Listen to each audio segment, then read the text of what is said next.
With that, I would like to introduce Holger Meyer, Dr. Holger Meyer, who is a very good friend of ours and has been active in the climate crisis and the resolution of that, and the awareness that this community desperately needs to gain knowledge of, because time is running very, very short, not just for humans, but also for all beings on this planet.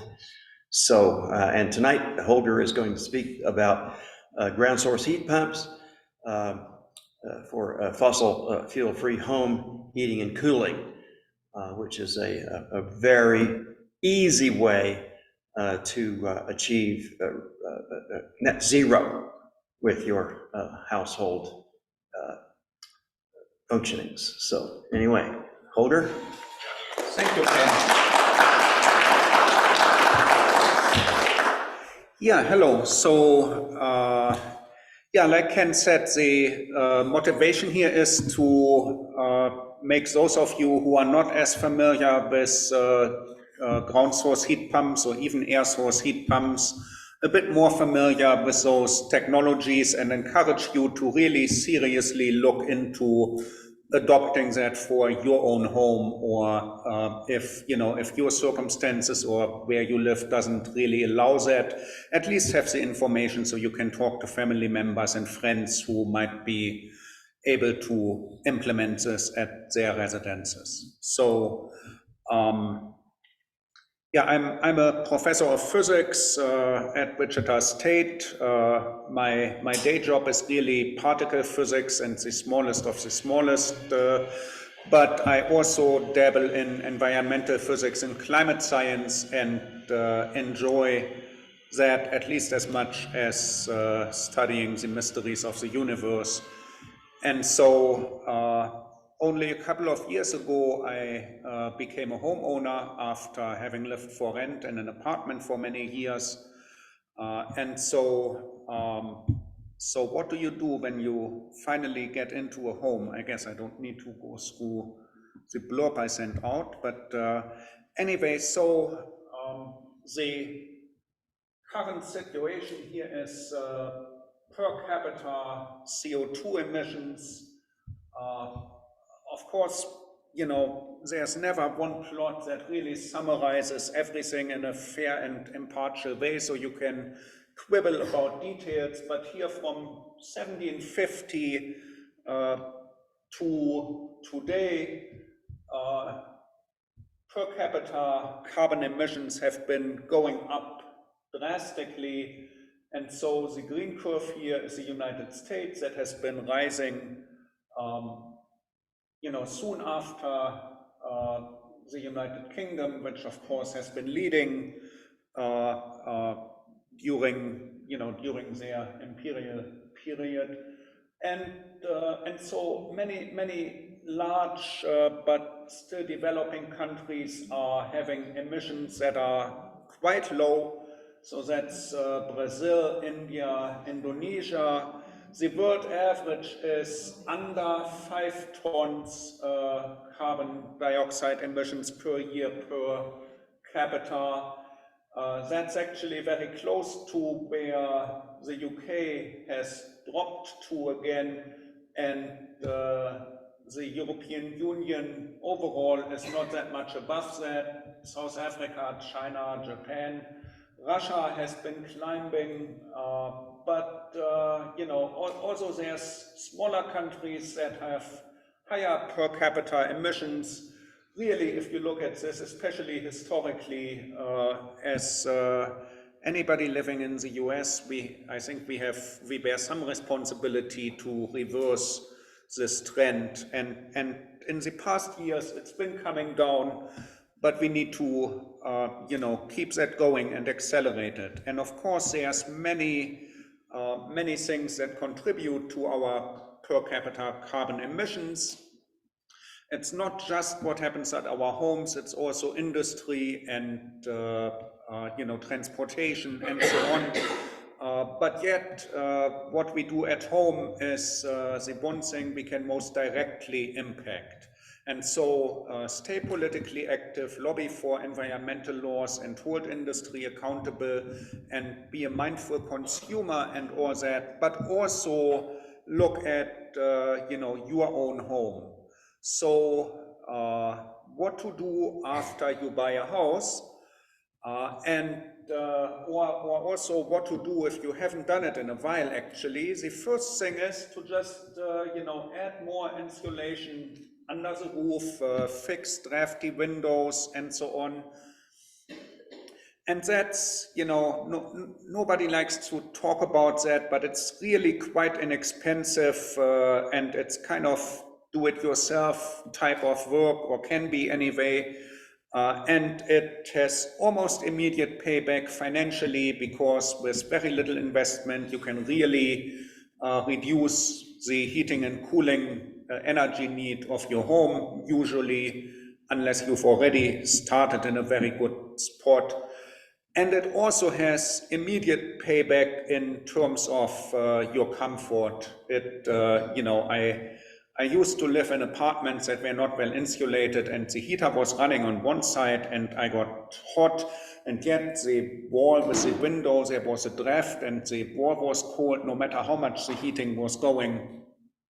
So the first thing is add more insulation.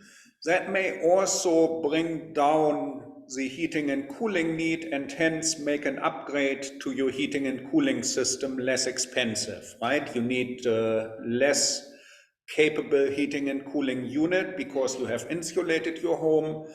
That's a cheaper upgrade than if you need, twice the heating and cooling capacity because every window is old and drafty, right? So do that first. If you think there are really significant changes, maybe take careful account of your heating and cooling bills over the next year, and really understand your heating and cooling needs, not for the old drafty place that you bought, but for the new well-insulated place that you've made out of that place you bought, right? So that's really step one. And then really, in my mind, the second change should be to replace the gas furnace with a carbon-free heating system. And so that's the focus of my talk tonight. And then third, add some solar panels to the roof, and ideally generate all the electricity you need to run the heat pump, right? And finally, of course, throughout, grow some vegetables in the backyard, enjoy the house, and invite some friends. All right. Why have a house if you don't do those things? All right. So why did I put heat pump before solar panels? It's of course a subjective thing to some degree and depends on many factors, but one can hope that one day Evergy might have enough wind and solar to not burn fossil fuel, right? Even if I'm hooked up to the grid and don't have solar panels on my roof, in principle, I could be carbon-free if just the electric utility becomes carbon-free. And Germany last year was, I think, 56% renewable energy, no nuclear in that. Germany has exited nuclear energy. That still means there's 44% non-renewable, but that is shrinking every year. Locally here in Kansas, I think our mix is about 50% renewable if you count nuclear as renewable, which you shouldn't. So it's really more like 30% wind and solar, 20% nuclear, 50% oil and gas and coal. And not exactly, but roughly speaking. And it's also improving, not as fast as it should, but again, at least in principle, if the electricity I buy is not made from carbon emitting sources, then I could be carbon neutral. Even if I don't have solar panels, However, I will never have a carbon-free home, CO2 emitting free home while I have gas heating, right? So that's really, in many people's minds, it seems like that's without alternative and there's really nothing you can do about that. But that's just no longer true. So there's heat pumps, and so, people have been heating with electricity for a long time, especially in France, for example, where they have a lot of nuclear power and electricity was cheap. They just have been heating with electricity for a long time, but often it's, resistive heating. For 1 kilowatt hour of electricity, you get 1 kilowatt hour of heat. You just convert that electric energy into heat. In Germany, many people had those heaters that would kind of charge up overnight when electricity was cheaper and not in as much demand, and heat up large blocks of stone that would then radiate heat during the day. Nachtspeicherofen, or whatever. So that works, but it doesn't make the best use of the electricity. Not all forms of energy are equal. Physicists talk about entropy and related things. But anyway, you all realize you can convert electricity into heat 100%. But if you have heat and you want electricity, well, then you really need to run a steam engine or something, and you need cooling, and only some of the heat becomes electricity and some of it needs to be emitted into a cooling reservoir, right? And so heat is all around us, and we don't really need to create it from a more capable form of energy such as electricity. We can just use electric energy to move heat from one place to another using a heat pump, aptly named, and you are all familiar with those. Your refrigerator is a heat pump that extracts heat from the inside of that box that's containing all your perishable foods and ejects it into your kitchen through the back of the refrigerator, right? That's why your fridge works better if you don't push it right against the wall and leave a little bit of a gap so there can be air circulation, right? Another example, of course, is just the AC unit in your side yard or backyard that sucks heat out of the inside of your home and ejects it into the hot summer air outside, right? And so we are all really familiar with heat pumps. And with 1 kilowatt hour of electricity, you can move several kilowatt hours of heat, where several can be, 2, 3, 4. It just really depends on what heat pump you have. But anyway, you have an efficiency of several 100%, right? All right, so how does a heat pump work? I don't want to spend too much time on this, but the physicist can't help himself but to include this. So, you have a compressor at the heart of it that uses working fluid and compresses it and expands it again. And so for an air-to-air heat pump, you just have an outdoor heat exchanger, much like your AC unit looks like. And you have the coils going through there with the cooling agent. You have then the compressor that compresses and heats, and then a radiator that emits the heat into the space you want to heat. And then the fluid is returned, and the cycle starts over.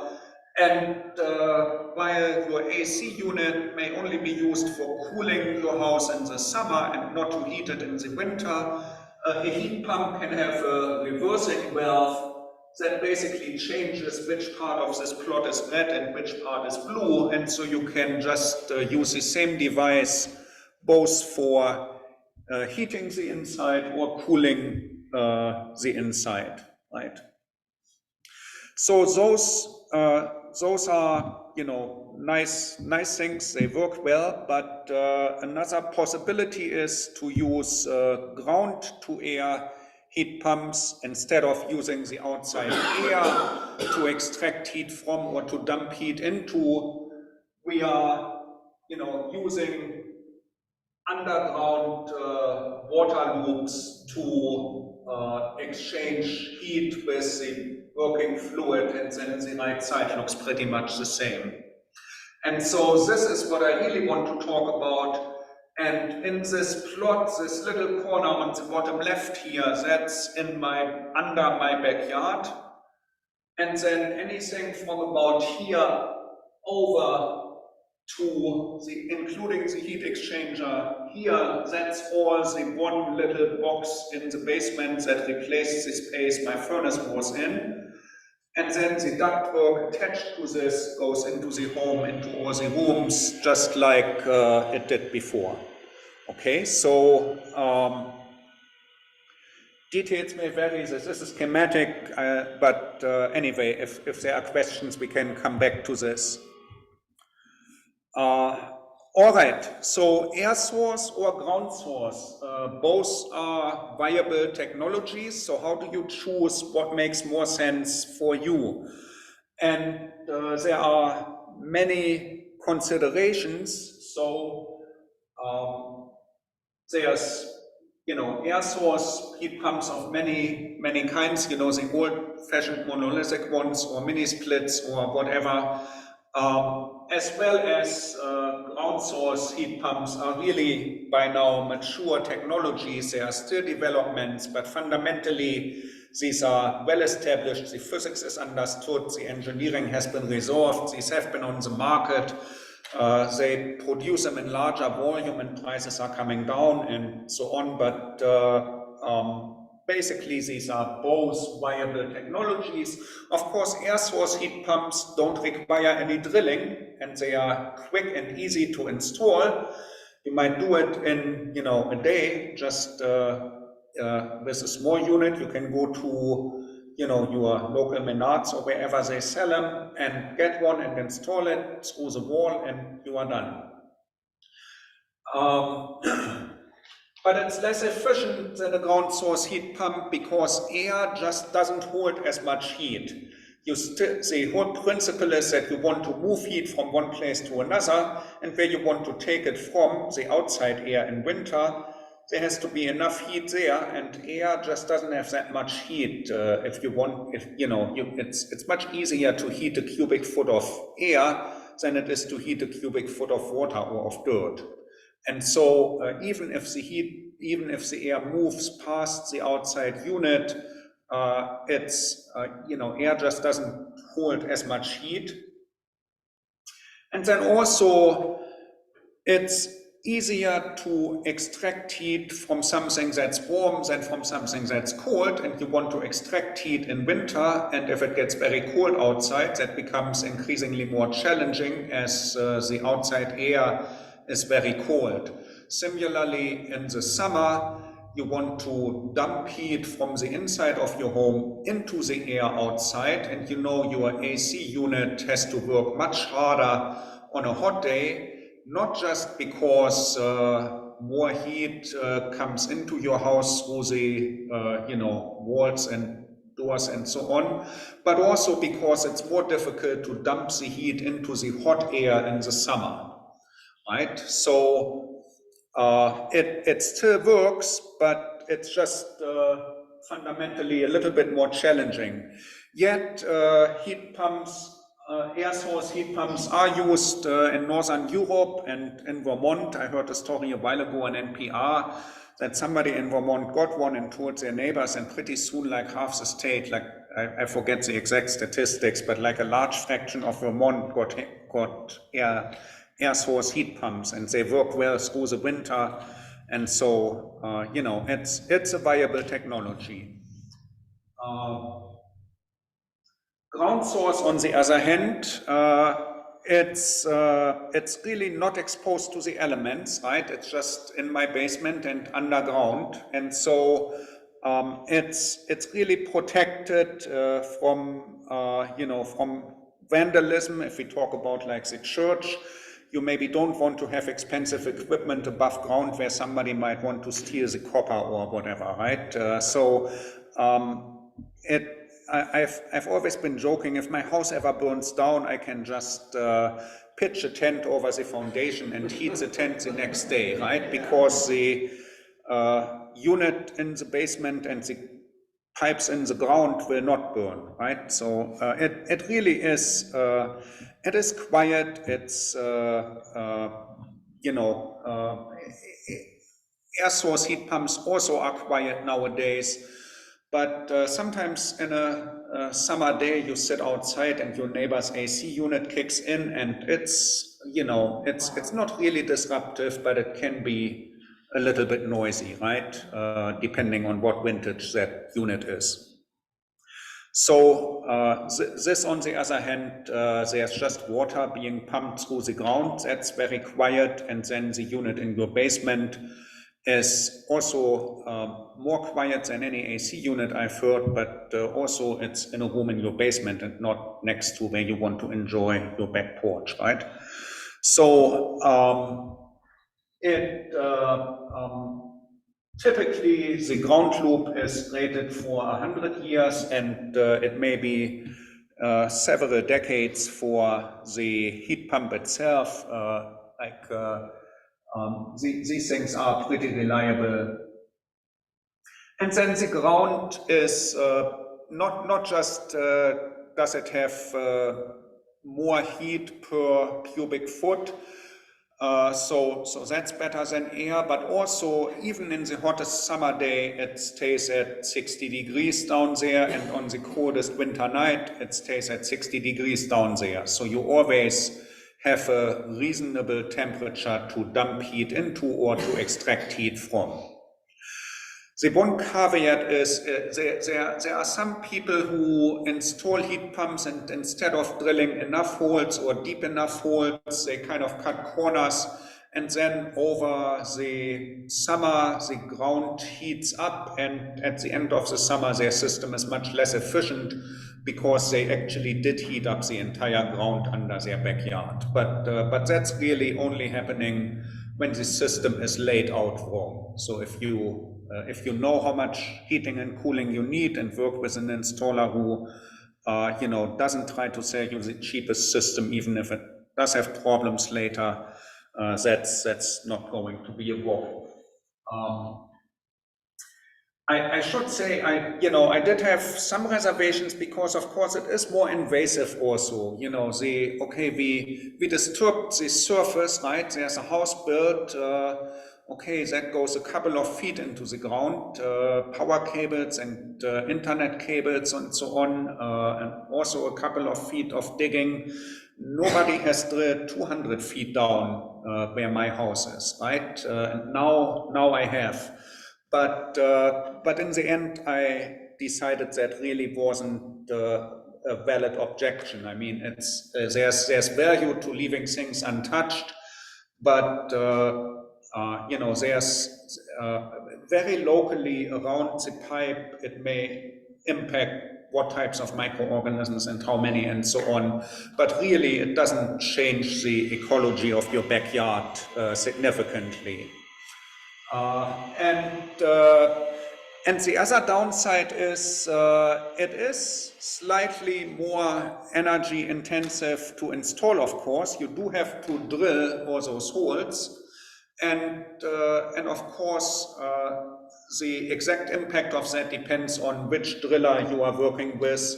Sometimes they have high-powered equipment, they are done in an afternoon, but it uses 3 times as much energy as that mom and pop outfit that takes 3 days to do it instead of 1 afternoon, but also it's a lot less energy intensive because they just don't drill as quickly.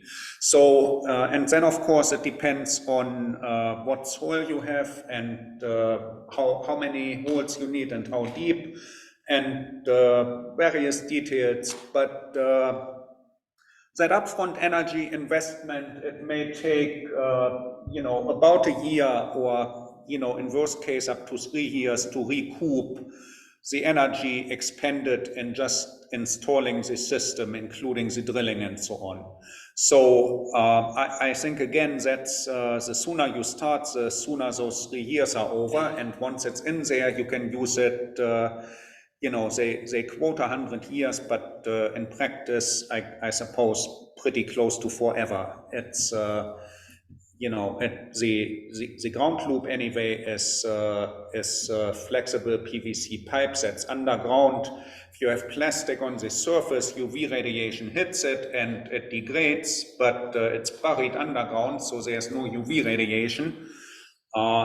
You know, if we ever come up with any bacteria that eat plastic, they might attack those PVC pipes, but hey, then we have bacteria that actually help us get rid of the plastic problem.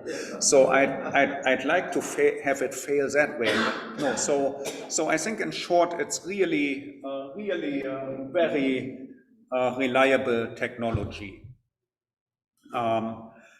Just a word on terminology. So is a ground source heat pump geothermal? It of course does, in the winter anyway, extract heat from the ground, but it doesn't utilize the high temperature of the ground found in some places. And so although the name geothermal seems to fit, and some people, including myself, use geothermal in this context, really to most people, geothermal means something different. It means just directly getting hot steam out of the ground. Think about, you know, Iceland with its volcanoes, or Old Faithful and hot springs and so on, right? So in some places, you can just directly get hot steam out of the ground. And then, of course, you can use that for heating or to generate electricity. And so in that case, you don't use electricity from the grid to, you know, pump water. You just have, your energy source is the, you know, the heat of the mantle under the Earth's crust, and that just rises up and pressurizes the water as it heats it, and steam rises up. So in some places, this totally different type of geothermal is also being used, but that has really nothing to do with what I want to talk about tonight for homes, right? So just to make sure everybody understands the terminology. All right, so I've kind of talked about it as if we are using a water loop outside, and then water comes into the house, and then there's the compressor with the working fluid that exchanges the heat with the water, and the water exchanges the heat with the ground. And that's really how, in most cases, it should be. But there are also systems, some installers are trying to sell you a single coolant loop. So instead of having the pressurized copper line with the, you know, Freon or whatever it is nowadays, exchange heat with water, those pressurized copper lines go directly into the ground. And then you can be in principle more efficient, because your heat has to only traverse one boundary and directly into the working fluid, instead of first getting from the ground into the water, and from the water again into your working fluid into the air. But as much as that sounds in principle like a nice idea, eliminating one of those boundaries, it does mean that instead of having a very small contained system where you have pressurized components, you have all that copper pipe running into the ground, and it can lead to you know, more problems. So also, the copper pipes are electrically conducting, and so you can have you know, potential differences, and you know, the copper you know, dissolves through electrolysis. So you need a sacrificial ground rod, and that needs to be maintained every couple of years. And then, it's potentially less long lasting. You have those pressurized joints in more places. And then also I've heard people talk about, with the larger volume of coolant or of Freon in the longer pipes between summer and winter, the temperature changes, and so you may need to top it off or extract some of it every half year when it basically changes from hot to cold and vice versa. And so those systems exist, but that doesn't seem to be the technology of choice in my mind. I'd rather go for the much more reliable, even maybe slightly less efficient system. So, in my mind, just having a water loop with, PVC pipes basically, and then the working fluid in a much smaller loop, just in the unit in your basement, that's the more common and I think more reliable way of doing it. But those two choices exist. And I got both of them quoted before I made the decision. And another choice, at least in principle, you can run those water pipes in your backyard either horizontally or vertically. And horizontal, of course, you just need to dig a couple of feet deep below the frost line, and you can, if you have enough patience and a shovel, you can do it yourself. You don't need to, get a driller in there. But it also has potential downsides. So in some areas it may work very well if you have the land available. But you better be sure that you don't want to, dig anything else into the ground in that area. You really, use up that area. You can still plant stuff on top, but you can't, install a pool in that part of your backyard later or something like that, right? So that may or may not be a concern for you, but it may be for anybody who inherits or buys a house from you at a later point, or anyway, it's a consideration. And then the other important thing is here in Kansas we have very clay soil. The soil is clay in many areas, and it gets very dry parts of the year, and so the clay contracts and then gets wet and expands again, right? And so I see that at my house, the front porch, every time we have a dry summer, the porch kind of tilts away from the house, and I start to worry as this gap opens up, and then we get a good rainfall and the porch kind of climbs back up. So, but the ground does move. Which again, my porch fortunately is okay so far, but if you have horizontal pipes that need to stay in good thermal contact with the surrounding material, that can spell trouble if the clay retreats. You have air gaps between the water pipes and the clay around it, and air is actually also a good thermal insulator, right? So that's why in winter you wear several layers of clothing with air in between, right? And so that's really degrading performance of geothermal systems with horizontal pipes, if that's the soil type you are working with. But I did hear about somebody who has to basically water the field behind their house in the hot summer days so that they can air condition their house, right? Whereas with vertical pipes, you just drill down, and after a couple of feet, it's going to be the same conditions year round, right? Because you are really just insulated from whatever is going on above by those couple of feet of dirt near the surface, and then, from 20 to 200 feet down, it really doesn't change over the year, right? So that's the hope anyway. So,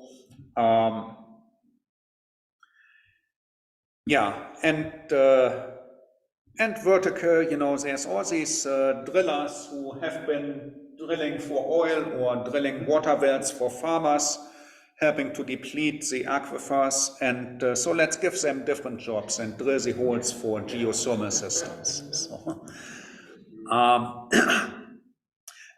I should say both of these types are closed loop systems, right? You once fill them with water and it's the same water that's circulating in a closed loop. There are also geothermal systems with open loop systems. You have a large pond at your farm. You just push water out there and draw water back in from the pond, and the pond may be large enough to be at mostly the same temperature year round. That works well until there's a drought and the pond goes dry, right? So that's been done, or people who are on rivers just use river water. That's whatever the water temperature of that river is year round. But I think that's increasingly risky as we enter less and less stable weather patterns due to the climate change. So that may still be an option in some places. I think in most cities, it may violate code regulations nowadays too, but somewhere in rural areas that might still be an option. But I'm not going to consider it further here.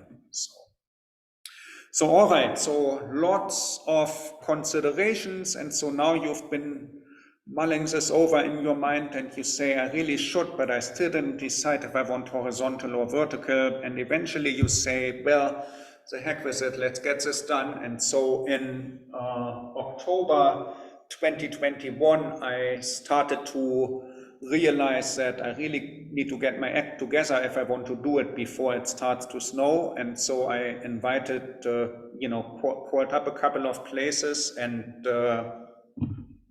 many told me, no, that's not something we do, but you ask, well, who does this? And you get somebody's name and you get referred. And so I talked with 4 different contractors and eventually selected one to work with, and I think they, the one was this run the copper all the way outside, and that sounds good in theory, but I really didn't like that idea ultimately. I think the other 3 were all, I probably would have been okay with any of the 3 others. There wasn't one where I would, really warn against. I think the one I did go with was, won my bid because they really answered all my questions and sounded very competent and had done a French system a couple of years before mine, and we're still in business, so that sounded good. But so really all of them are not unreasonable, all the ones I talked to. So that's good news. But so I decided to go ahead and secure financing and sign the contract. And so then in late October and early November, contractors came in to do all the drilling and digging in my backyard and install that water loop in the backyard. And then they were done, and nothing had been changed on my gas furnace or my gas water heater or anything yet. They just had been ruining my landscaping, and that was that. But the difficult work was done. And then in late November, I think it was just after Thanksgiving, they came in, and one day in the morning, they started to yank out the gas furnace and freed up the space and brought in this unit that's just about the size of a gas furnace and put that in its place, hooked it up to the water that was already in that basement utility room, the water loop, and did some sheet metal work to integrate the new shape into the existing ductwork. And by mid-afternoon, they turned on the heat pump, and I had heat again that same night. So you prepare everything well, and then it's really a very quick job to just change this out. And so you really want to plan this and then execute it when your heat is still working, right? You can't do this when your furnace breaks and now you think, oh, should I fix this or should I do geothermal now, right? That's not how it works. You need to plan for it, and I guess in the summer you could you know, do it, but your furnace never fails in the summer anyway. So the point is, plan this and then do it. Don't wait until your existing unit has a problem and then you need to do some emergency repair and money goes down the drain, especially if you do want that other system, but you can't have it now because you just sunk money into the old system. So,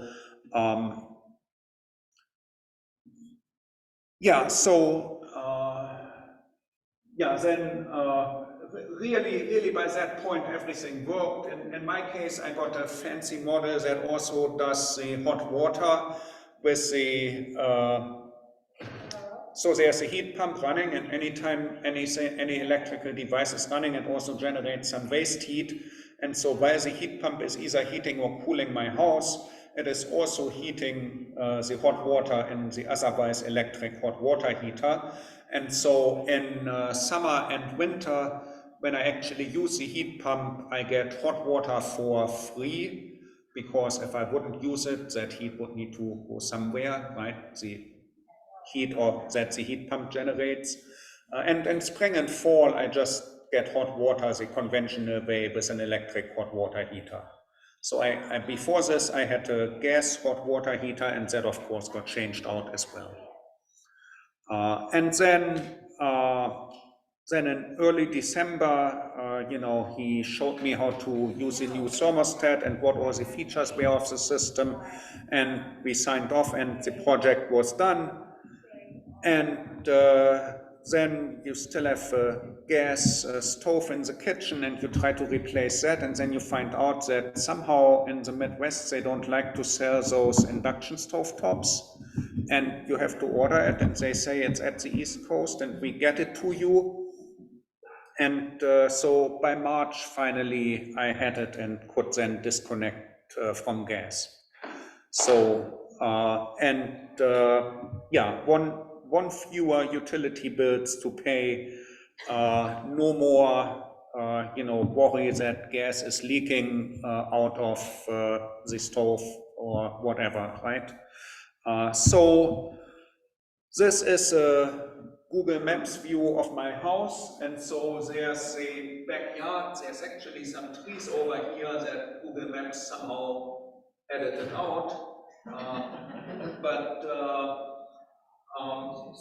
there's my back porch. The old AC unit was right in this corner here, and because of the trees, the vertical drilling really couldn't be done in this part of the backyard, and so we drilled 4 holes approximately here, here, here, and here, and each is 200 feet deep, and there should be a spacing of at least 15 feet between adjacent holes so that there's enough soil around each one, right? If you put them too close to each other, then you know, there's just not enough soil to absorb or emit the heat, right?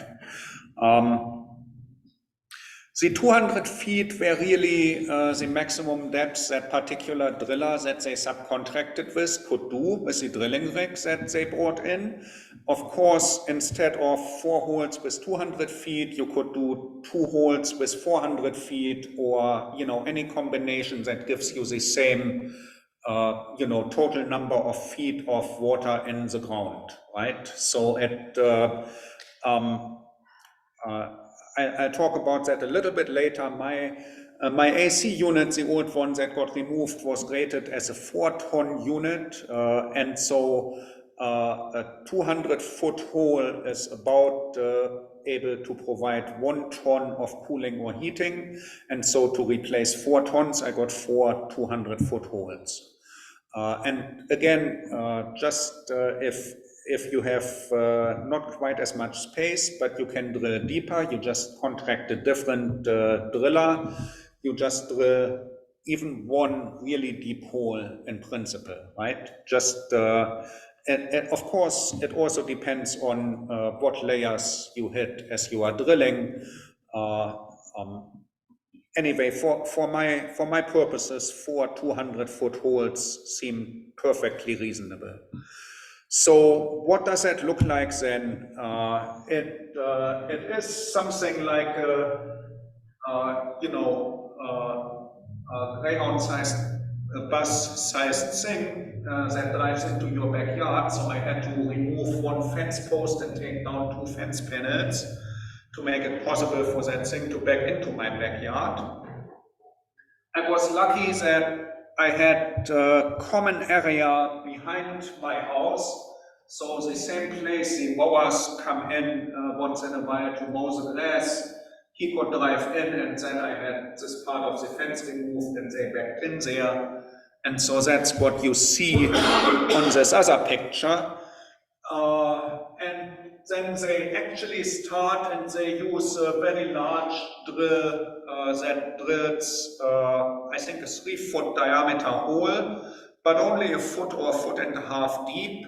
And that's basically to contain the mess a little bit better. Right? So initially when I saw this thing, I was like, that's a mountain of dirt, that can't be. But no, that's just to make a pit to contain the mess a little bit. And then the hole they really drill is the size of this drill bit.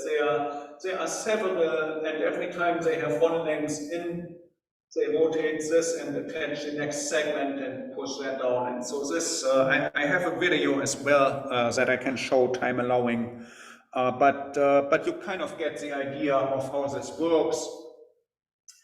You can see the material that's being drilled out come down from the slide, and you kind of see a pile here of the gooey ground. So some of this water did run off, and the clay kind of settled on top of my topsoil, and in a couple of places it was a little bit messy until I got around to fixing it, but really, you know, it's just drilling a few holes. Then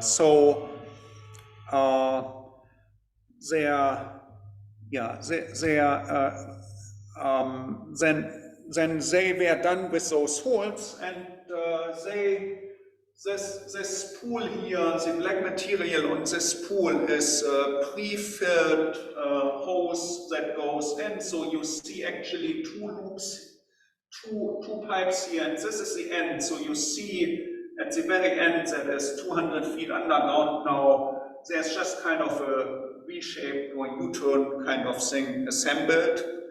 And what they are doing is just put some rebar so that it's heavy enough so it will actually go into the hole. The drilling involves water, of course, and so the hole is filled with water. You can't put empty air-filled pipe down there, that would float. And so this is already pre-filled with water, but just to make it go down there, they use a bit of rebar or any other steel pieces they have to just tape them on there so it goes into the hole later.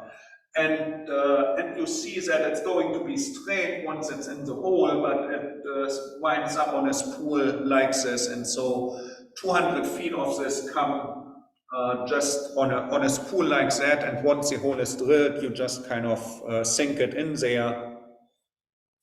And so then they leave, and you have capped off those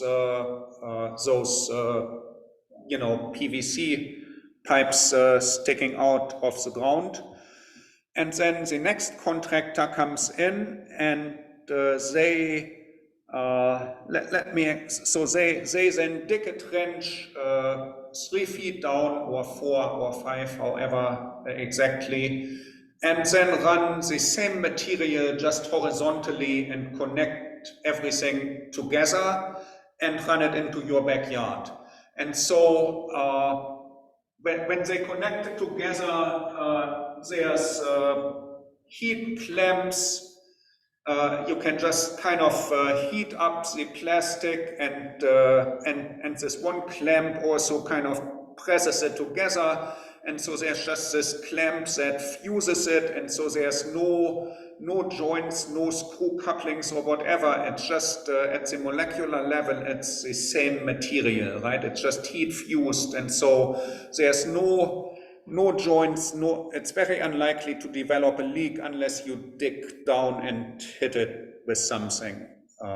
And so it's really, that would be really bad.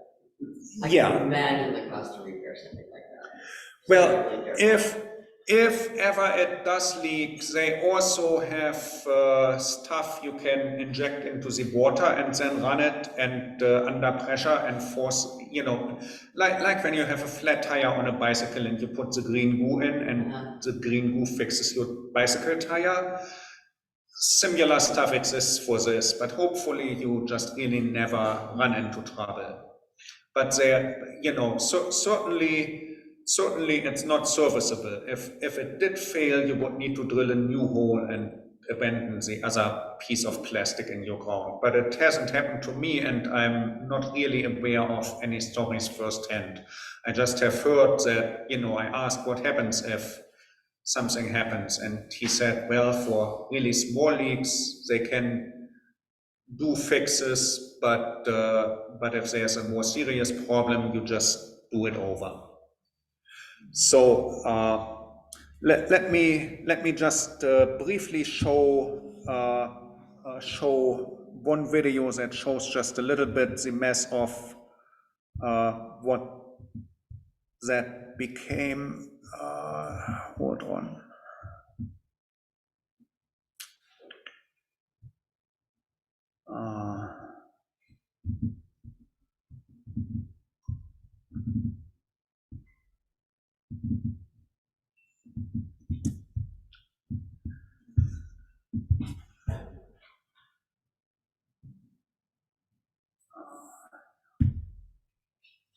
Yeah, so this is the backyard with those fence panels removed. You see 2 fence posts survived. And I planted some vine that is now growing on those panels. There was some other vine over here that didn't survive, but you know, so this is all the soil, the trenches behind that, and you see the lines that, you know, got moved into the trench and then covered up again. And so you see it really, you know, does look a little bit disruptive for a short while, but you know, there's a you know, large things digging up the ground, hurting some of the roots of the trees, but nothing you can do about that. And so then the trench continues, and there they are, and going to drill through the foundation, and so I think that kind of gives you an idea of that horizontal trench. Let me just. Come on. Switch back to.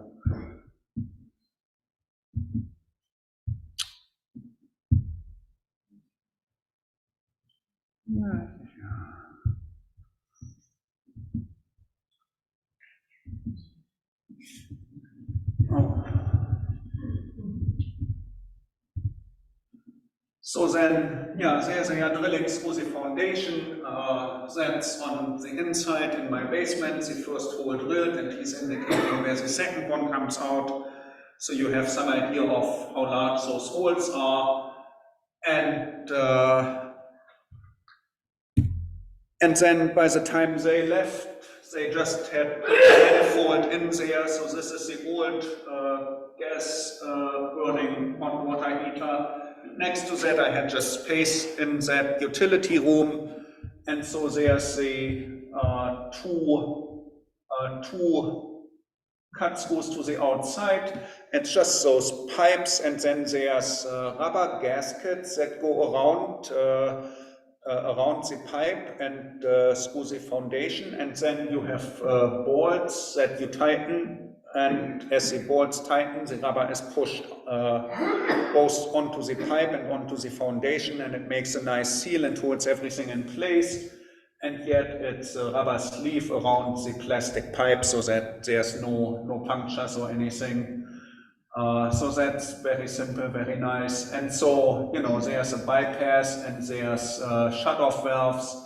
And so then when they installed the actual heat pump, they just connected to this and put a small water pump here, and then put pipes that ran into the this unit, and so that's where the gas furnace had been removed. What's not shown here yet, what's not installed yet, is the sheet metal that connects to the existing ductwork. But this is it. So again, on that schematic where I said that little corner is underground and everything else is in a small box, that's the box that contains all of it. Okay. What you are looking at, this is actually the expensive part, that's the heat exchanger with the air. So that's the, large metal surface with the fluid running through many small pipes to exchange heat or, either emit heat into the air in the winter or extract heat from the air in the summer. And refrigerators work in principle in the same way, but refrigerators are easier because they only ever emit heat into the room, and if it's warm, humidity doesn't condense on it, right? Humidity condenses on the cold windows in the winter, right? Or on these coils when you run them as air conditioning, right? And so there is potential for corrosion and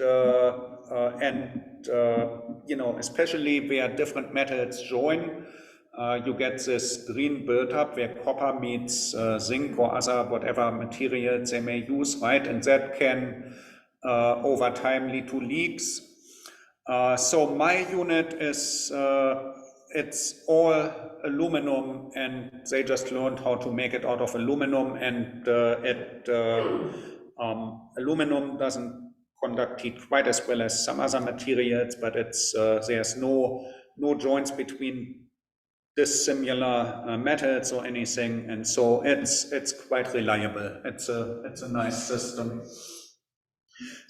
Because there is this corrosion issue, they used to make them out of thicker material, but if it's thicker, then there's more barrier between the fluid and the air, and so EPA guidelines for efficiency drove them to make that thinner and thinner.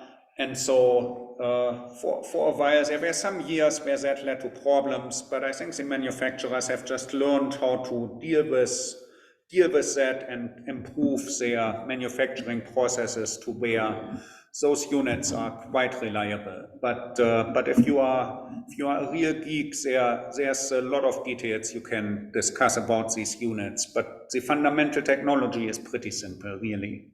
So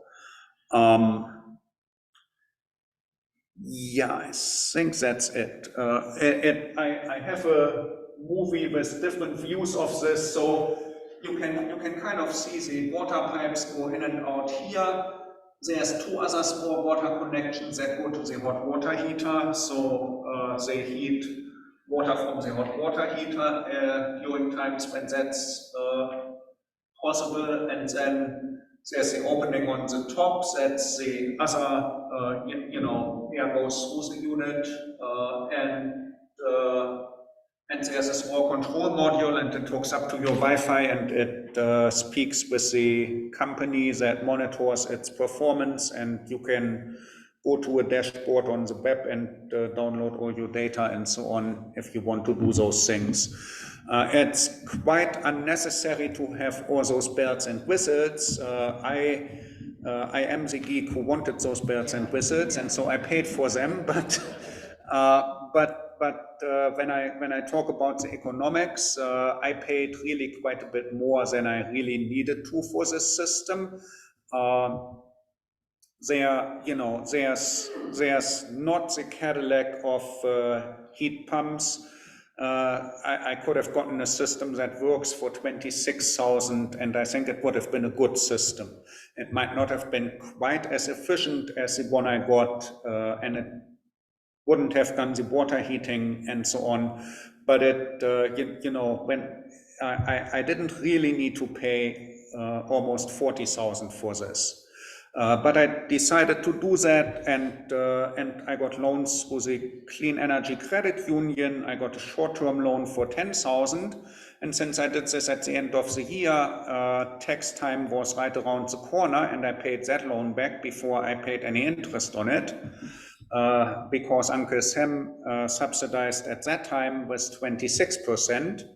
And now, of course, it's gone up again with the recent Biden administration regulations. So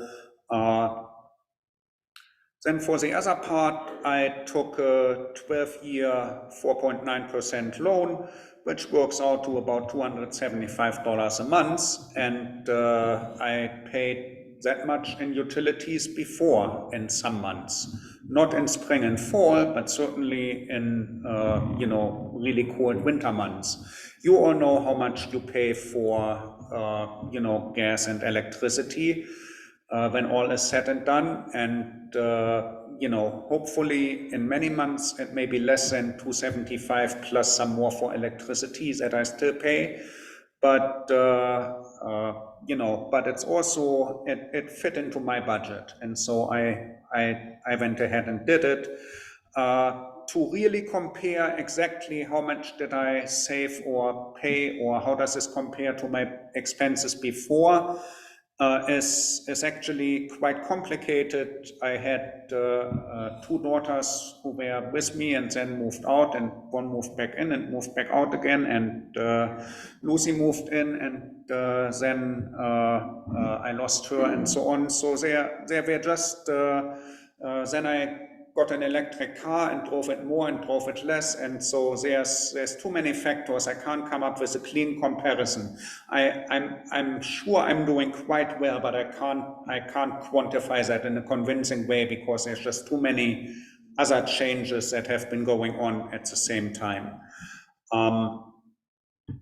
But economics just is not everything. My home is locally fossil fuel free, and it has the potential to become fully fossil fuel free. And the system is quiet, reliable, comfortable. It alerts if there ever is any issue, and it's efficient. And I don't pay for natural gas. I don't finance the next resource war in the Middle East or wherever that will happen. And so I can sleep at night. So, I can set the thermostat a degree higher so my cats are comfortable with their arthritis, and I don't need to worry about that compromise quite as much. So it's peace of mind, really, also.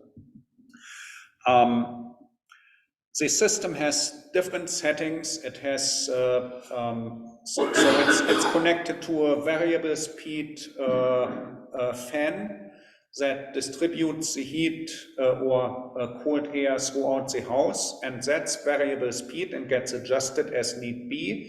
The compressor is 2 stages, and I've hardly ever, well, it's several stages, but on the dashboard they divide it into, it's running and it's not even breaking a sweat, and it's running and it's breaking a mild sweat. And then there's auxiliary heating. There's actually, if ever, something happens with the ground loop or whatever, it also has resistive coils. It can heat the old-fashioned way as a backup. Or if it's, for some reason, it needs to heat so much so quickly, where this electric resistive heating backup never kicked in. And on the coldest days, or when, I let the dog out and the door doesn't close properly, and, I walk into the bedroom and I don't realize that the kitchen door is open, then for a brief moment that stage 2 kicks in. But I guess my point is this system can very easily keep the house at any temperature I want to set it, any time of year. If I want to have it 95 degrees when it's 0 outside, that's possible. If I want to have it 55 degrees when it's 105 out, that's possible. I'm not doing that, but I know the system is capable of it. So it's running quite comfortable. I'm just happy I did it, and in hindsight I should have just done it much sooner.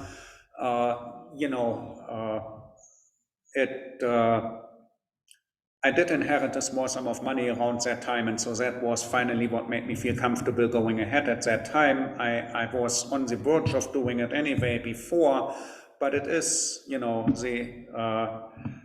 the income and expenses do need to balance, and so dollars do matter. But I also, it's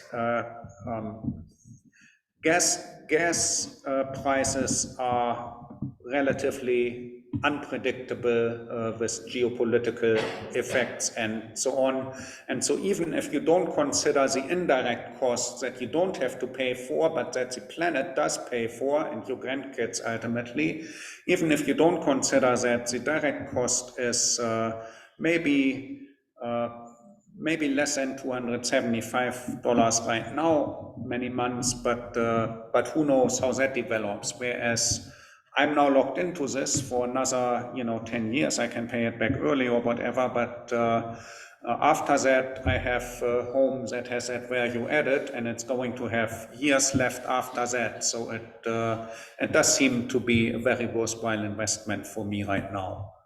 I, of course, understand if not everybody can do it, but you should really look into it. So, and I wouldn't be a physicist if I didn't have a final slide on energy and power units. And so, a joule is the international standard unit of energy, and then there's a kilowatt hour, which we all know from our energy bills, electricity bills, and that's, a joule is the same as a watt second, and so kilowatt hour is actually 3.6 megajoules. And then a British thermal unit is about 1,000 joules. And then there's units of power, and so a watt is a joule per second.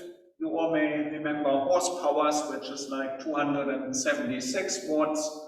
Another one is what's called a ton, and that's 12,000 British thermal units per hour. So you can now multiply that and figure out how many watts or horsepower that is too. And so I talked earlier about the AC unit being rated as a 4-ton unit. Typically, oftentimes that's what it is. It might be just 3.5 for a small house. It might be 5 or even 6 for a McMansion. So you should look at your own AC unit and figure that out. But why is it called a ton? It's actually the amount of energy that can melt 1 ton of ice in a 24-hour period. And so before we had nice little electric AC units in our backyards, people would drag blocks of ice down the rivers, and you would need to go and haul a ton of ice into your ice room or ice chest or whatever, and it better last 24 hours so that you don't need to get up in the middle of the night and get another block of ice, right? Yeah. So a ton of ice is literally from the days when people would haul tons of ice to keep things cool. So again, typically it might be, 4 tons or so. Can you imagine on a hot summer day, it's, every day 4 tons or your meat spoils. Anyway, so that's all I have. And I'm open for questions, of course. Yeah. Approximately how large is your house, or what volume or square footage or something? Right, that would be interesting to know. You kind of saw it on that picture. It's between square meters and square feet and so on. I never remember these things. It's way too large for just a single person now, but it's not outrageously huge either. So it's a living room, a kitchen, a dining area, master bedroom, and bathroom on the first floor, 2 bedrooms and bathroom on the second floor, and finished basement.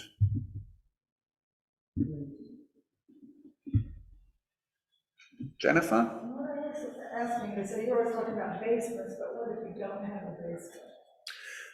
Right, so you saw in my case, they were breaking through the basement foundation into a utility room.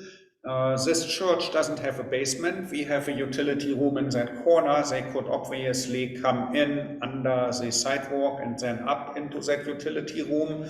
Or if you are exposed to the outside for just a foot or two, you know, even on a cold day, that wouldn't freeze if you circulate water through it. So there's always options. Yeah. I think that tax deduction is 30%, isn't it? I think it is, yeah, yeah. So, and particularly for churches, so I didn't talk about that, but churches, it's really encouraged right now, specifically with ground source heat pumps, not air source heat pumps, but churches are non-profits, and so they don't pay taxes, so it's difficult to get a tax rebate, and that changed. So it's actually now, as a church, you, even if you don't owe any taxes, you get it as a refund, you get it deposited back into your account. And so, you know, previously church members would start a company just for the purpose of getting contracted from the church to do this, so that the company could get the tax benefit and they would donate it back to the church or something. No need to jump through hoops like that anymore. So it's really become simpler. The Unitarian Universalist Green Sanctuary committee or a group or whatever had a webinar about that not so long ago, where they went into great detail, and that recording is available. So both for this church as well as really any church, that's something to look into. Ned? Are the holes themselves impacted by shifts in the ground or by earthquakes potentially, anything like that? And interesting question, and I didn't go into enough detail there. So when they drill holes that are about this big, right, around after the large hole just a foot. And so then what actually goes into it is the two smaller circuits of the two parallel pipes. And then you have kind of spaces left. And so that gets backfilled with kind of a grout that's actually kind of just like cat litter. And so that's material that fills all these spaces. And no, with the earthquakes we have here, even if there's a strong fracking quake, you know, the ground shifts, but it doesn't really, you know, really split anything. Yeah, and there isn't anything that could be rattled to puncture anything either. So it's really, really not a worry. Laurie? What kind of permitting did you have to get to do the drilling? You know, I did file something with the architecture committee of my homeowners association, and I said basically, hey, this is just a courtesy notice. I'm really not doing anything architecturally. It will look the same after I'm done as before.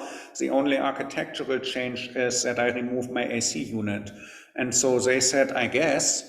And then you know, I called 411 to have all the little flags placed so that they knew not to cut the power line. And then the contractor did some type of building permit. I'm not sure if they have like a blanket permit or if they do individual ones for job sites. You know, I didn't need to worry about any of that because the contractor did. I'm wondering partly also because I know that there are places in the state where the water table is very high. So Jesse Moore, I was just having this conversation with him, said that actually his groundwater is 15 feet below the surface. He drilled his well and it's right there. Good for him, very nice. Do you run this through water and get back to the soil underneath there? You could, I think, yes. Well, the water would be the same temperature as the soil, I would imagine, if it's down that deep. Sure, It yeah. probably wouldn't make any difference. Right. Okay, right. Randall? How wide is the drilling rig? How wide? It's, like I said, about the size of a Greyhound bus. I mean, we can look back at the videos and try to estimate it, but it fits, depending on where you live, you may need to, get cooperation from a neighbor to get into your backyard or whatever, but, I'm just wondering if it has enough, if it's gonna be narrow enough to fit between my house and the house itself.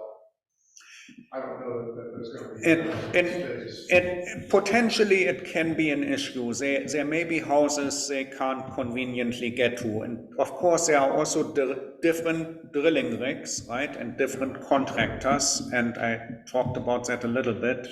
But yeah, it is fairly large. And then, where you have all trees,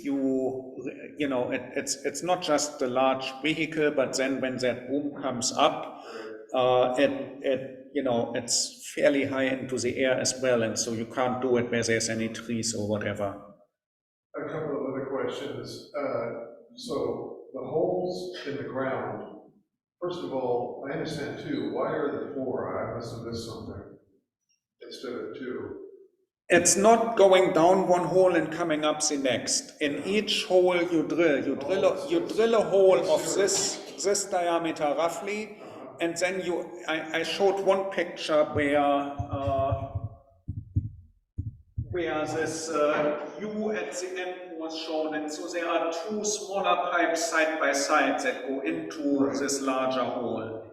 So initially I was wondering about that too. The water goes down and then right next to it, it comes up again, but it's enough, that's just in practice, the compromise, how they do it. Right. So you put that, you have a loop going down one hole, and you could do one hole and make it 800 feet deep. But with the drilling rigs they brought in, they could only drill 200 feet. And so they, instead of doing one very, very deep hole, they made 4 not quite so very deep holes. Series. Yeah.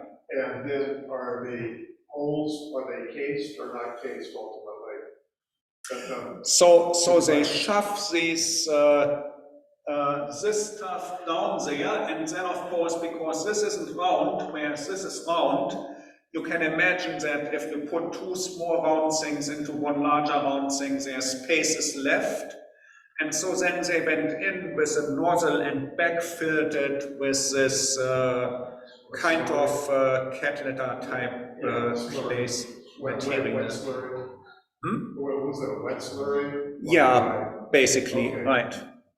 And then lastly, I didn't quite understand the horizontal trench running parallel to your foundation. Well, after they put this stuff in here, the ends on the inside of the spool were just sticking out in 4 places, right? Because 4 holes. And so that needs to be connected together and run into the basement. And you don't want to be doing it at ground level, you want to have it underground. Right.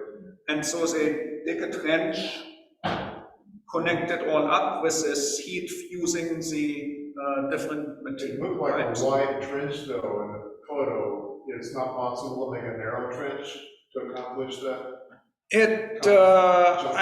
I guess, and yeah, they had that. It's less disruptive to your lawn, etc. Yeah, you might argue that perhaps the trench was wider than it needed to be, but that was the equipment they came with, so who am I to argue? Did they attempt to save your turf and the first 6 inches of topsoil at all, or did they just mix it in with all the... No, I mean, you saw how they piled it up, so for a while with the trench and the dirt piled up, it looked like you could film a World War I movie, and that joke didn't age well because now it looks like Ukraine, but it all got backfilled and there's grass growing, it just seems to me they should have had equipment that would scoop out a 1 foot by 6 inch deep trench. It should not 6 inch, you really want to have it deeper than 6 inch. Yeah. I mean, Well, later, but just to save the turf in that first 6 inches of topsoil is what I'm talking about. You know, I didn't quibble. They, you know, I'm sure you could pay more and have.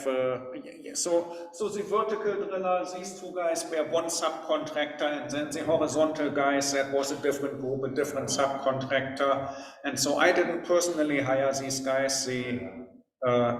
In my case, Farnistock did. But you know, I'm sure you can manage this more closely if your landscaping is important to you. I didn't really care that very much. So Highest priority, obviously. yeah. I'm not done it, so that's why I'm focused on the grass. So yeah. That's an important thing if you want to grow grass Yeah. and water it every day. Well- But I wouldn't care because I don't do that. I brought in over 500 tons of clean, black, rich topsoil to my yard, which had severe slope issues when I moved in. It's the way the developers left it. And I was very picky about the topsoil that I selected because the topsoil dealers around town will sell you contaminated crap from every imaginable source. Clay, manure, heavily chemicalized agricultural soil. I didn't want any of that, so I had to travel all the way up to north of Andover to get this and haul it back in 25-gallon buckets in my little 4 at a time. Anyway, A lot of work. Sherry. What's the manufacturing brand or whatever of your equipment? Also a good question, and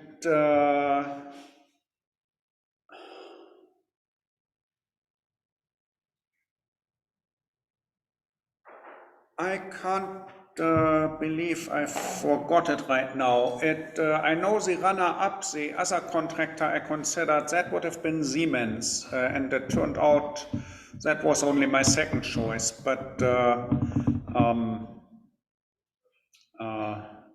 air furnace or something like that. Yeah, anyway, I can tell you later.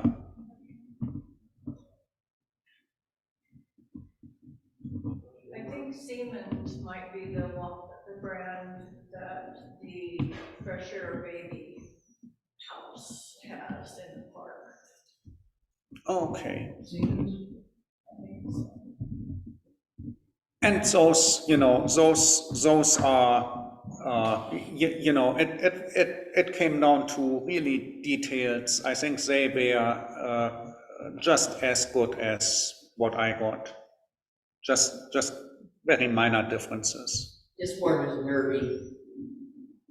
You Yeah. get nerd value out of the other one. And Siemens also has a higher end unit where you get all that data and so on. So it's, anyway, and this has been years ago, so the models may have changed since then anyway. All the familiar names out there, Carrier, Train, Bosch, David, and so forth, have the ground source heat pumps. Yeah. When you researched, was there a lot of difference in price or reliability or reputation? Are there some fly-by-night places or everybody's more or less? As far as the contractors, like I said, really, many didn't do it and said, well, good luck finding somebody else. But the ones that did it, and the four that I talked to, I really did have a good impression of all of them. There was this one who wanted to sell me this technology with running copper into the ground, and I think that ultimately, you know, isn't the way I wanted to go and isn't what I would recommend to anybody, frankly. But I think he was convinced of what he was selling, and he still would have done good work. You know, between the others, I think it was really, really minor differences. Any more questions? Well, thank you so much. Yeah, of course. All right, so how many of you all are going to install heat pumps or talk to friends? Or all right, awesome. All right, have a good evening. Thank you. Thanks. Or